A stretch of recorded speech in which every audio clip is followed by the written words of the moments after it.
తపస్కాలంలో 31వ రోజు పునీత కేరళ అల్ఫోన్సమ్మ గారి స్వరం.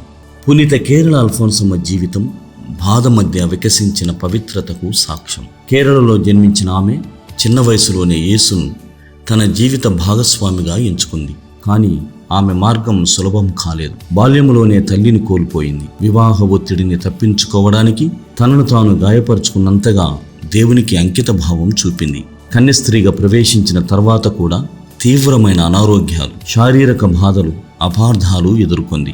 కానీ ఒక్కసారైనా కూడా ఫిర్యాదు చేయలేదు. తన బాధలను యేసు బాధలతో కలిపి సమర్పించింది.